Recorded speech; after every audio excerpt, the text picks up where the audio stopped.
kulit ya, mungkin jadi suka gatal-gatal ya, kulitnya kering. Nah ini makanya kita hari ini menghadirkan narasumber yang cantik, Dokter Dita, yang ahlinya. Jadi kesempatan banget untuk belajar.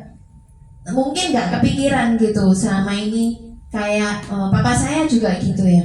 Ini papa kok kaki suka gatel-gatel gitu, terus padahal itu dikiranya apa, padahal sesimpel kulitnya kering gitu, terus dikasih lotion, ternyata ya apa enakan, iya sudah nggak gatel gitu ya.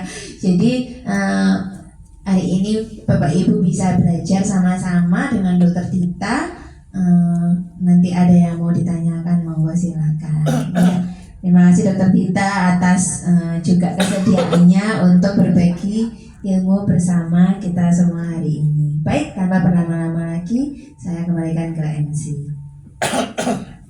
Baik, terima kasih atas sambutannya Dr. Silvi. Tanpa berlama-lama lagi, langsung saja menuju inti dari acara ini, yaitu penjelasan materi tentang permasalahan kulit pada lansia dan penanganannya oleh Dr. Dita. Saya persilahkan. Terima kasih sebelumnya.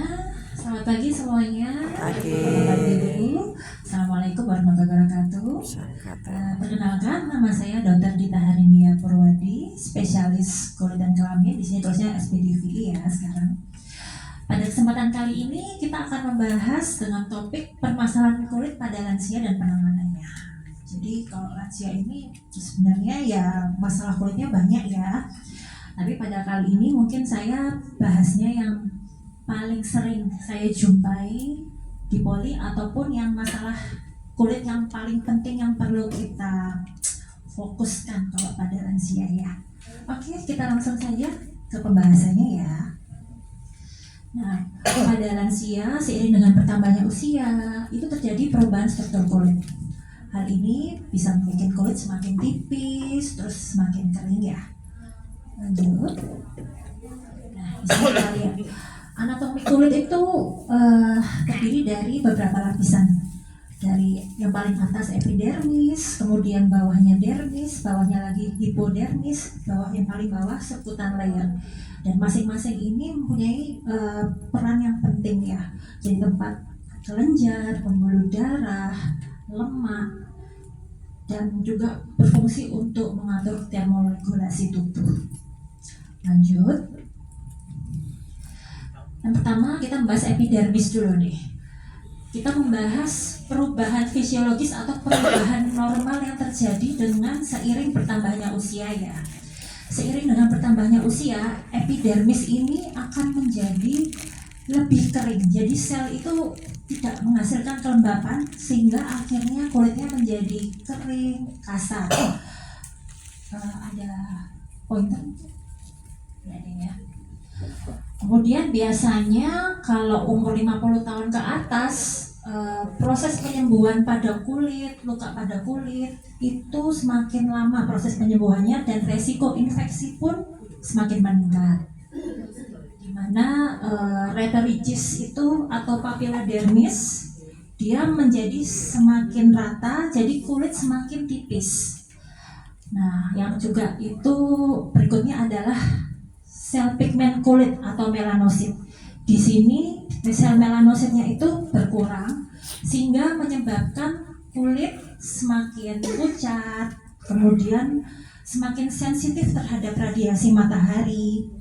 Nah, karena melanositnya berkurang, lebih sensitif terhadap radiasi matahari, mulailah timbul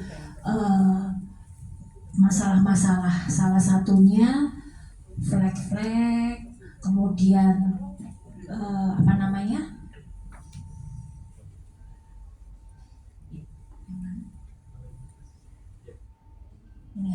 kan melanositnya menurun, kemudian kulitnya menjadi lebih pucat dan lebih sensitif terhadap radiasi matahari yang menyebabkan kulit rusak dan timbulnya pigmen-pigmen kulit. Lanjut.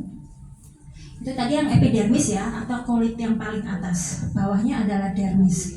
Di sini elastin kualitas dari elastin yang berfungsi untuk elastisitas kulit berkurang. Kemudian kuantitasnya meningkat. Hal ini menyebabkan keriput dan sagging atau melorot. Kemudian kolagennya mulai disorganisasi, mulai nggak berkurang, akhirnya menimbulkan loss of turgor atau turgor kulitnya berkurang. Mungkin ke slide selanjutnya.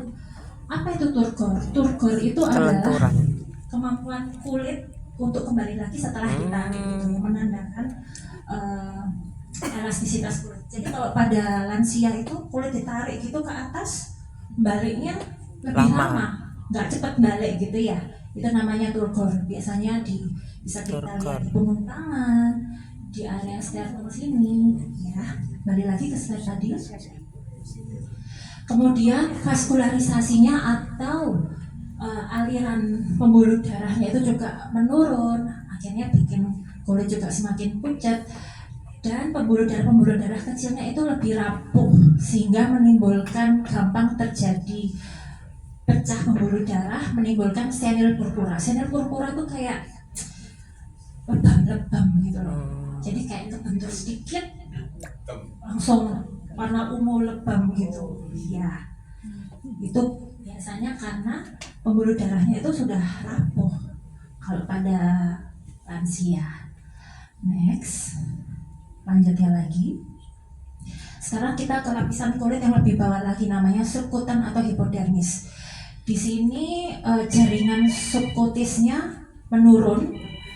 Jadi ya ini tadi elastisitasnya menurun, terus muscle-nya atau ototnya juga sagging atau melorot, dan juga yang jelas itu biasanya atrofi. Atrofi itu mengecil, biasanya otot-otot itu ikut mengecil, tangan, kaki, dan juga biasanya ada juga malah yang hipertrofi, dia jadi rasio lemaknya malah meningkat.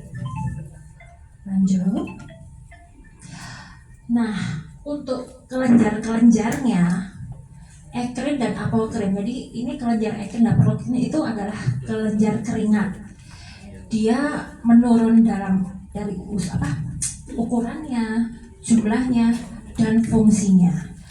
Kalau kelenjar ekrin itu yang biasanya di kelenjar keringat yang di seluruh tubuh ini, maksudnya di badan, kulit seluruh tubuh. Dan kalau apokrin itu lebih kelenjar keringat yang di ketiak, selangkangan, area kemaluan. Itu semuanya menurun baik ukuran, jumlah maupun fungsinya. Jadi mungkin kalau semakin bertambah usia mungkin lebih nggak banyak berkeringat juga ya. Tapi itu juga berpengaruh jadi termoregulasi atau suhu tubuhnya jadi nggak kayak waktu muda lagi. Kemudian sebaceous gland. Sebaceous gland ini adalah kelenjar minyak. Dia meningkat ukurannya, tapi kemampuannya untuk menghasilkan minyak menurun. Akhirnya menyebabkan kayak evaporasi air dari kulit, penguapan, akhirnya bikin kulit semakin kering dan pecah-pecah. Jadi kenapa kok pada lansia itu kulitnya tuh cenderung kering, bersisi, pecah-pecah? Ini salah satu jawabannya ya. Lanjut. Jadi ini saya rangkumkan ya perubahan fisiologis yang terjadi. Jadi berkurangnya lemak subkutan, jaringan elastinnya, kolagen, penipisan kulit akhirnya membentuk keriput, sagging, kemudian aliran darahnya berkurang. Ini yang memberikan delay wound healing atau penyembuhan luka itu semakin lambat, tidak seperti waktu muda dulu karena aliran darahnya kurang baik atau menurun. Degenerasi dari melanosit ini yang menyebabkan terjadinya pigmentasi maupun hipopigmentasi. Pigmentasi itu mungkin lebih kayak flek, hitam-hitam atau bahkan putih-putih gitu ya. Kemudian dikresebum, jadi berkurangnya kelenjar minyak, bikin kulit kering atau serosis. Berkurangnya keringat menyebabkan gangguan termoregulasi tubuh. Increase laxity, jadi kemampuan fragilitasnya itu meningkat kulitnya dan meningkatkan resiko dari injury atau luka pada kulit. Lanjut. Nah ini sudah dasarnya tadi proses aging pada kulit yang normal yang saya sebutkan tadi ketumpuan sama photo aging. Photo aging itu aging karena radiasi sinar matahari atau ultraviolet. Jadi sudah normal agingnya berjalan, ketambahan dengan photo aging karena sinar matahari. Tambah ya. Jadinya kulitnya jadi semakin kering, kasar, menjadi tidak elastis lagi. Timbul wrinkles atau kerutan yang dalam, dan biasanya mulai depigmentasi atau hiperpigmentasi, maksudnya kayak flek-flek seperti ini ya. Lanjut. Itu tadi penjelasan proses aging pada kulit ya. Sekarang saya lebih ke arah masalah-masalah yang sering ditemukan ataupun yang perlu kita ketahui pada lansia. Yang pertama adalah kulit kering dan gatal. Slide. Nah, kulit kering dan gatal ini kasus yang paling sering saya temukan di poli adalah cirrhosis cutis. Ini biasanya kulit yang kering, bersisik. Nah, cirrhosis cutis ini adalah penyebab utama paling sering menimbulkan gatal. Jadi gatal pada lansia itu paling sering disebabkan karena cirrhosis cutis atau kulit yang sangat kering ini. Cirrhosis cutis ini ya memang tadi seperti penipisan epidermis, kurangnya kelenjar minyak, kemudian hal-hal lain memperparah itu misalnya iritasi karena sabun cuci atau sabun yang keras-keras atau bahan yang keras-keras. Kemudian perubahan temperatur, panas, dan kontak dengan beberapa bahan yang keras-keras, yang misalnya sabun cuci maupun antiseptik alkohol itu memperparah cirrhosis cutis ini. Resiko untuk terjadi luka erosi semakin tinggi, dan hal-hal yang memperparah cirrhosis cutis ini juga yang perlu kita pikirkan ya. Yang lain kemungkinannya adalah dehidrasi, gangguan pada ginjal, hati, maupun gangguan aliran darah. Jadi memang dasarnya sudah lansia itu kulitnya fisiologisnya semakin kering. Jika ada penyakit-penyakit lain penyertas, misalnya gangguan ginjal, liver, atau pembuluh darah, itu bisa semakin memperparah.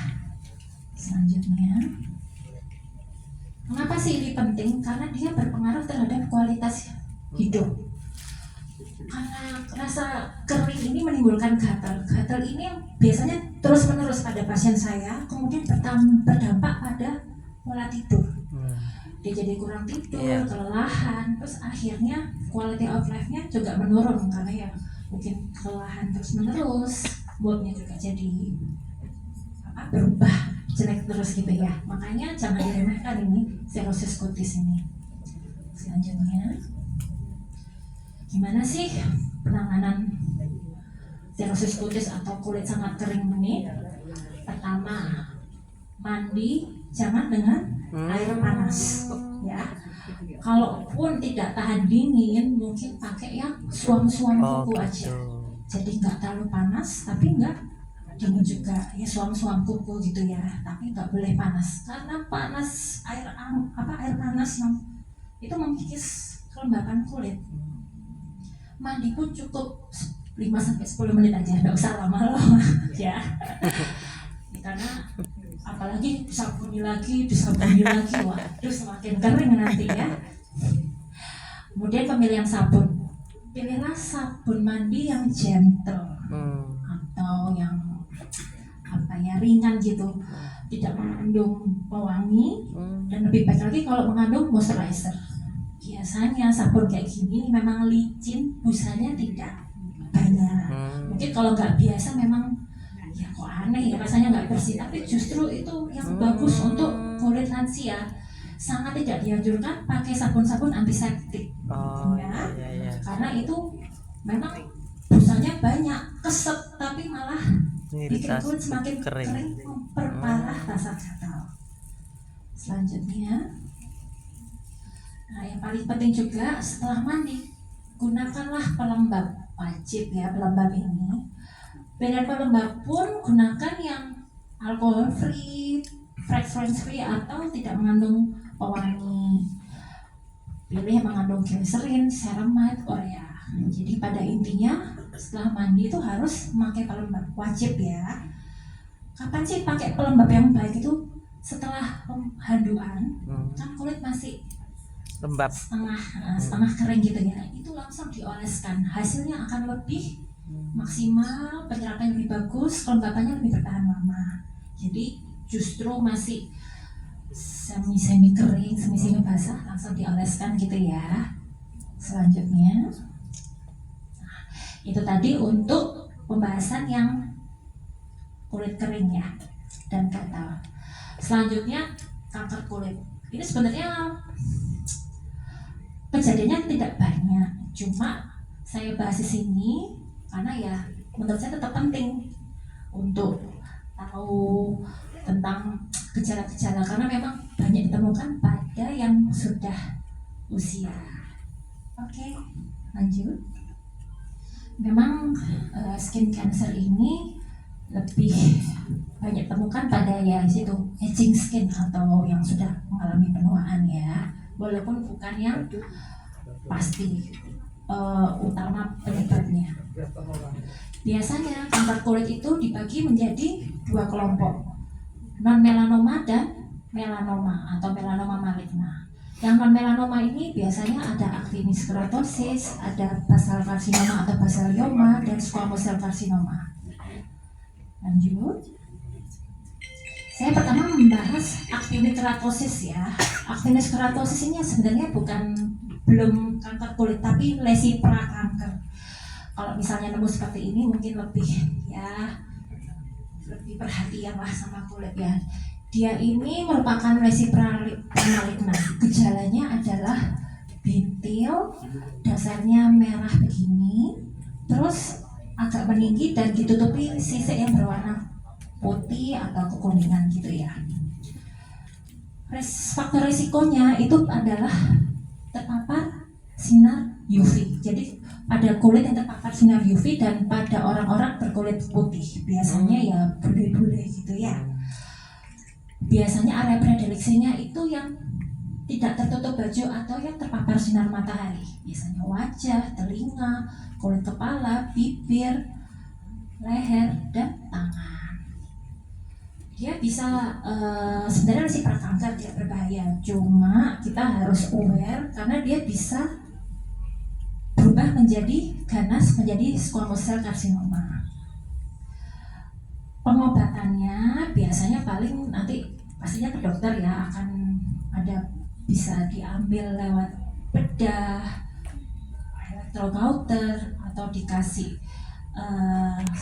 salep topikal namanya 5-fluorouracil, atau mungkin yang berfungsi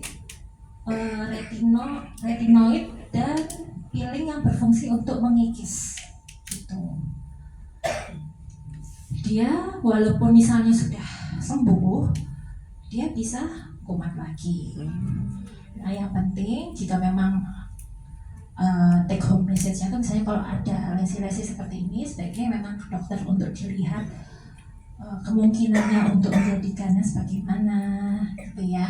Kalau memang ada curigaan untuk menjadi ganas, memang mungkin dokter akan menyarankan untuk biopsi seperti itu.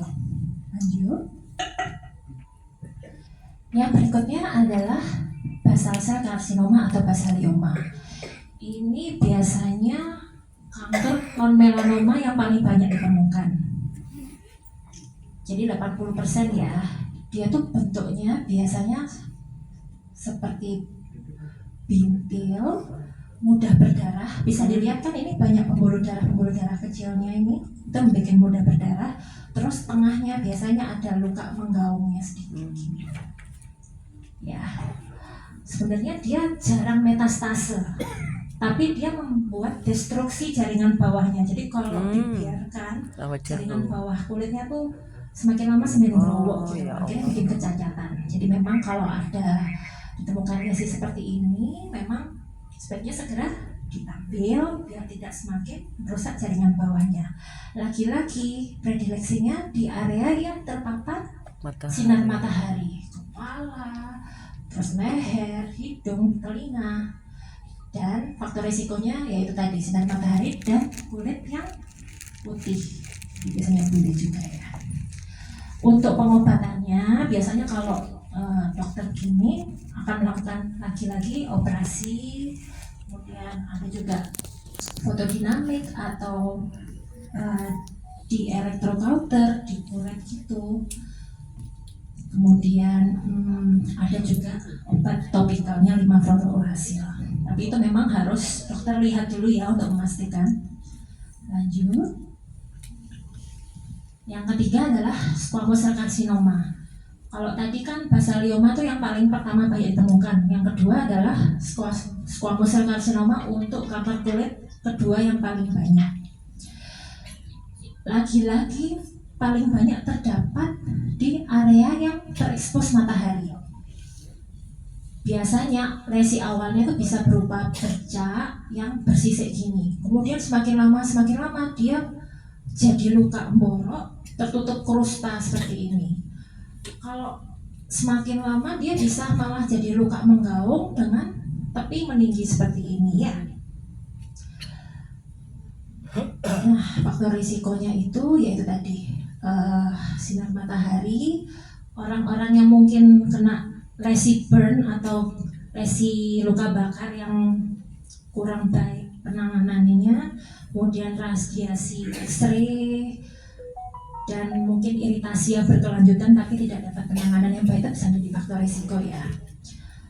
Dan kalau yang basalioma tadi kan dia jarang sekali menimbulkan metastasis. Kalau yang squamous cell carcinoma ini dia bisa metastasis. Jadi kalau stadium lanjut ya bahaya karena dia bisa ke organ-organ lain. Kalau sudah metastase biasanya memang kurang baik ya. Untuk penanganannya biasanya memang kita biopsi dulu, kemudian cek kemungkinan untuk metastase, kemudian nanti memang ada operasi sendiri ya, namanya Mohs surgery. Lanjut. Itu tadi yang kanker non melanoma. Sekarang yang kanker melanoma. Nah ini kanker yang paling jarang tapi paling bahaya. Karena paling cepat metastasenya, paling cepat merenggut nyawa ya. Maksudnya dari ditemukan sampai nggak ada itu perjalanannya cepat sekali. Dia invasif, terus ya itu tadi cepat penyebarannya, jadi memang outcome-nya bisa fatal. Faktor resikonya lagi-lagi sinar matahari, terus orang-orang yang banyak punya tai lalat yang besar-besar, kemudian biasanya pada orang tua dan orang kulit putih.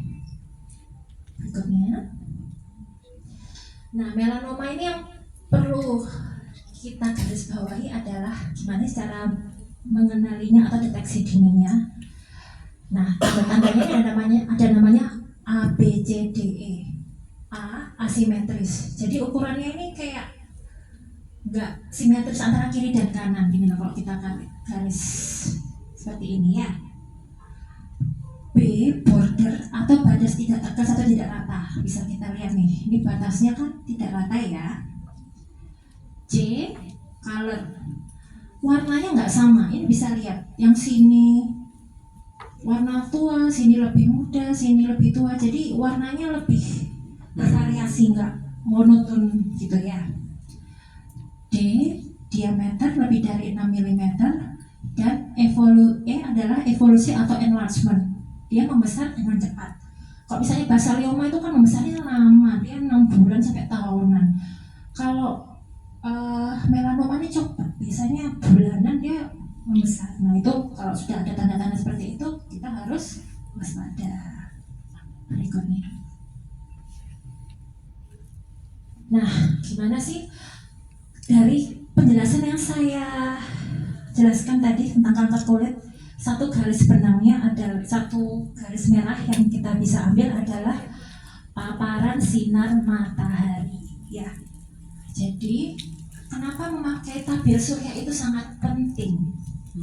Ya karena ini untuk melindungi kita selain dari burn, flek, aging, itu juga melindungi kita untuk mengurangi resiko terjadinya kanker kulit ya. Makanya sekarang kalau mau jalan-jalan atau berjemur, gunakan tabir surya ya, minimal SPF-nya 30. Kalau keluar rumah, kalau bisa ya pakaiannya ya tertutup atau pakai payung, apa-apa, maksudnya jangan terlalu banyak terpapar matahari. Kemudian lakukanlah sakuri jika ada bercak atau tai lalat yang mungkin mencurigakan seperti yang saya jelaskan di atas. Apa sih itu sakuri? Next. Sakuri adalah pemeriksaan kulit sendiri. Oke, lanjut. Nah, caranya gimana? Lihat, cari cermin di rumah. Lihat nih, bagian depan dan belakang tubuh, dada, punggung, kemudian bagian kiri dan kanan. Dilihat nih, ada kayak tai lalat atau bintil yang mencurigakan apa enggak. Lihat juga tepuk siku, di lengan, ketiak, telapak tangan, ada nggak tanda-tanda yang tadi saya sebutkan. Dilihat juga punggung kaki, sela-sela jari, telapak kaki. Kadang-kadang juga banyak yang ditemukan di telapak kaki juga ya. Kemudian periksa pakai cermin nih, punggung leher, kulit kepala, sampai pantat. Gitu. Selanjutnya, nah itu tadi ya tentang kanker kulit ya. Kemudian berikutnya adalah biasanya sih ini ulcus decubitus ini juga banyak ditemukan. Lanjut. Ulcus decubitus atau pressure ulcer ini biasanya karena tekanan yang terus menerus ya.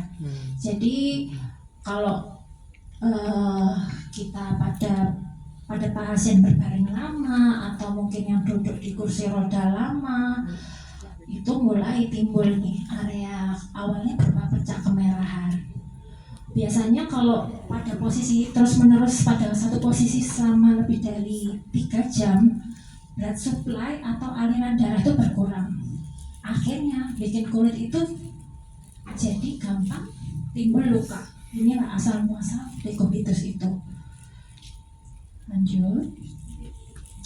Nah, kalau derajat sel luka decubitus itu ada stage-nya.